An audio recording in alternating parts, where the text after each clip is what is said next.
Latest updates ఎప్పటికప్పుడు పొందడానికి Big TV WhatsApp channel follow అవ్వండి. లింక్ డిస్క్రిప్షన్ లో ఉంది. కాకినాడ పోర్టును కొట్టేయడానికి వైసీపీ ప్రభుత్వ హయాంలో కుట్ర జరిగిందని స్పష్టమవుతోంది. కేవీ రావు నుంచి బలవంతంగా కాకినాడ పోర్టు వాటాలను అరబిందో సంస్థకు కట్టబెట్టారని వెల్లడైంది. ఆ క్రమంలో తనను బెదిరించారని కేవీ రావు సిఐడికి ఫిర్యాదు చేయడంతో గుట్టు రట్టయింది. వైవి సుబ్బారెడ్డి కొడుకు విక్రాంత్ రెడ్డి A1గా కేసు నమోదైంది. కాకినాడ పోర్టు ఇష్యూలో పవన్ కళ్యాణ్ ఎంట్రీతో జగన్ ప్రభుత్వం హయాంలో అక్కడ చెలరేగిపోయిన నేతల్లో వణుకు మొదలైందట.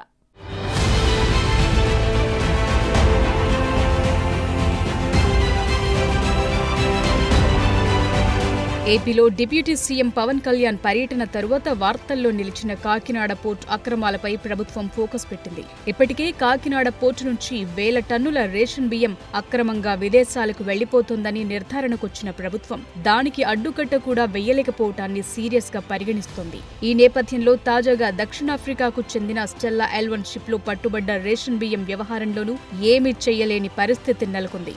సముద్రంలోకి వెళ్లి మరీ రేషన్ బియ్యమున్న స్టెల్లా L1 షిప్ ను పరిశీలించిన డిప్యూటీ సీఎం పవన్ కళ్యాణ్ కాకినాడ పోర్టులో జరుగుతున్న దందాపై తీవ్ర విమర్శలు చేశారు.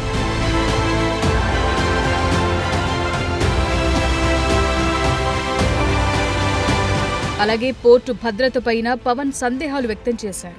అంతటితో ఆగకుండా దీనిపై సిబిఐ లేదా సిఐడితో విచారణ చేయిస్తామన్నారు. ఇందుకోసం వచ్చే కేబినెట్లోనే నిర్ణయం తీసుకుంటామని తేల్చి చెప్పారు. దానికి తగ్గట్లే కేబినెట్ భేటీలో సీఎం చంద్రబాబు దీనిపై కీలక నిర్ణయం తీసుకున్నారు. పోర్టు లాగేసుకుని 41% కేవీ రావుకిచ్చేసి 59% అరబిందో వాళ్లకు అప్పగించారని, వీటన్నింటిపై సిఐడి విచారణ జరిపిద్దామని మంత్రులతో చంద్రబాబు స్పష్టం చేశారట.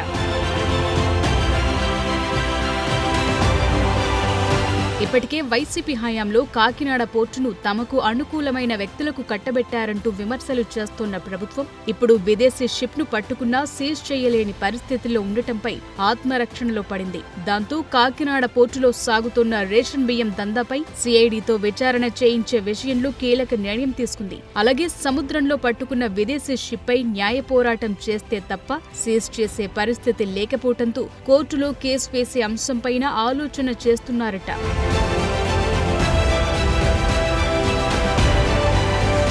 కాకినాడ పోర్టు నుంచి బియ్యం అక్రమ రవాణా కోసం గత ప్రభుత్వంలో పెద్ద కుట్ర జరిగిందని, కేవీ రావును బెదిరించి కాకినాడ పోర్టును అరబిందో రియాల్టీకి కట్టబెట్టిన తరువాత అక్కడి నుంచి పెద్ద ఎత్తున బియ్యం ఎగుమతి జరిగిందని పౌర సరఫరాల శాఖ మంత్రి నాదెండ్ల మనోహర్ ఇప్పటికే స్పష్టం చేశారు. గత 3 ఏళ్లలో 45,000 కోట్ల రూపాయల విలువైన బియ్యాన్ని కాకినాడ పోర్టు నుంచి తరలించారంటున్నారు. దీనిపై సమగ్ర విచారణ జరిపించి కాకినాడ పోర్టు నుంచి స్మగ్లింగ్ మాఫియాను అరికడతామని మంత్రి స్పష్టం చేశారు. కాకినాడ పోర్టులోకి అరబిందో రియాల్టీ ఎలా వచ్చిందో జగన్ చెప్పాలని ఆయన నిలదీస్తున్నారు.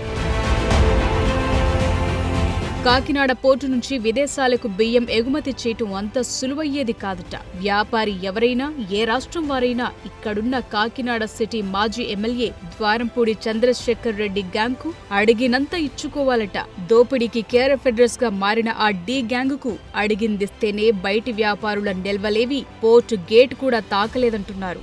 ఇలా వైసీపీ ప్రభుత్వ జమానాలో డి అంటే దోపిడీ అన్నట్లు సాగింది. గత 5 ఏళ్లు రాజకీయ దన్నుతూ కాకినాడ పోర్టు అరబిందో సంస్థ రూపంలో కొందరు ప్రైవేటు వ్యక్తుల గుప్పెట్లోకి వెళ్లిపోయిందంటున్నారు. అంతర్జాతీయ స్థాయిలో అక్రమాల వ్యవహారం సాగింది. బియ్యం ఎగుమతులు రికార్డ్ స్థాయిలో సాగిన, వ్యాపారంలో వాటాలిచ్చినా అడిగినంత సమర్పించుకున్న వారి నిల్వలి ఇక్కడి నుంచి కదిలాయట. ద్వారంపూడి కుటుంబం, వారిని నమ్ముకున్న వారి చుట్టూనే అంతా సాగిందంటున్నారు. డిప్యూటీ సీఎం పవన్ కళ్యాణ్ ఒకే ఒక పర్యటనతో రేషన్ బియ్యం మాఫియా షేక్ అయిపోయిందట. ఇప్పుడు సీజ్ ది షిప్ అని చేసిన కామెంట్ ఇప్పుడు ట్రెండింగ్ టాపిక్ అయ్యింది. చంద్రబాబుతో పవన్ భేటీ తరువాత మంత్రివర్గ ఉపసంఘం సమావేశంలో నాదెండ్ల మనోహర్, అచ్చెన్నాయుడు చర్చలతో కాకినాడ పోర్టుపై నిఘా పటిష్టం చేయబోతున్నట్లు తెలిసింది. ఓ సీనియర్ ఐపీఎస్ ఆధ్వర్యంలో స్పెషల్ సెక్యూరిటీ టీంను పెట్టి అడుగు తీసి అడుగు వెయ్యాలంటే కూడా పోలీస్ కనుసన్నల్లోనే జరిగేలా కూటమి ప్రభుత్వం పావులు కదుపుతోందట. షిప్ సీజ్, అధికారుల వైఫల్యం, ఈ హడావిడి కంటే పోర్టు మీదే ఓ కన్నేసి పెడితే అందరి లెక్కలు తేలుతాయని భావిస్తున్నారట. ప్రత్యేక భద్రతా అధికారి పర్యవేక్షణలో నిఘా పెడితే కాకినాడ పోర్టులో జరుగుతోన్న దందా అంతా బయటకొస్తుందని ఫిక్స్ అయినట్లు తెలుస్తోంది.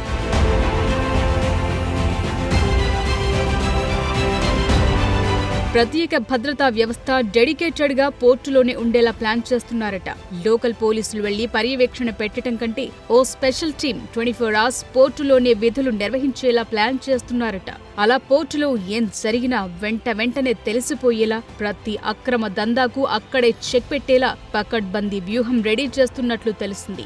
ఇప్పటికే బియ్యం లోడ్తో పట్టుబడిన షిప్ తమ ఆధీనంలోనే ఉందని కలెక్టర్ షణ్మోహన్ ప్రకటించారు. Revenue, police, civil supply, port customs అధికారులతో టీం ఏర్పాటు చేసి 2 రోజులు ప్రత్యేక టీంలతో క్షేత్రస్థాయి పరిశీలన చేయనున్నారు. ఎక్కడెక్కడి నుంచి బియ్యం పోర్టుకు చేరుతున్నాయో లింకులేంటూ బయటకు తీసేందుకు రెడీ అవుతున్నారు.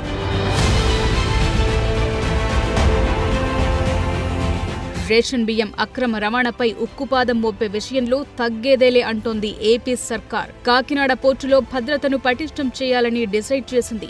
రేషన్ బియ్యం అక్రమ రవాణా, కాకినాడ పోర్టులో వ్యవహారాలపై మంత్రులు జరిపిన సమీక్షలో కీలక విషయాలు తెలిసాయట. కింది స్థాయి అధికారుల నుంచి ఉన్నతాధికారుల వరకు చాలా మంది రైస్ మాఫియాకు సహకరిస్తున్నట్లు అనుమానిస్తున్నారు. సీజ్ ద షిప్ అంటూ పవన్ చేసిన కామెంట్స్ నుంచి స్పెషల్ సెక్యూరిటీ టీం ఏర్పాటు వరకు కాకినాడ పోర్టుపై అప్డేట్స్ వస్తూనే ఉన్నాయి. ఫైనల్ గా గ్రామీణ స్థాయి నుంచి రేషన్ బియ్యం దందాకు చెక్ పెట్టడంతో పాటు పోర్టును పూర్తిగా ప్రక్షాళన చేయాలని కూటమి సర్కార్ డిసైడ్ అయిందట. ద్విముఖ వ్యూహంతో రేషన్ రైస్ స్మగ్లింగ్ కు ఎండ్ కార్డ్ వేయాలని ఫిక్స్ అయిందంటున్నారు. త్వరలోనే మరిన్ని చర్యలుంటాయని, తన మన అని తేడా లేకుండా రేషన్ బియ్యం మాఫియా విషయంలో సీఎం చంద్రబాబుతో పాటు డిప్యూటీ సీఎం పవన్ కళ్యాణ్ చాలా సీరియస్ గా ఉన్నారని అంటున్నారు కూటమి నేతలు.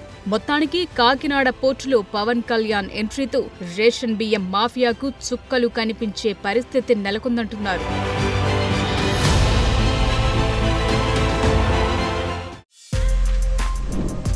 For more videos like this, subscribe Big TV channel.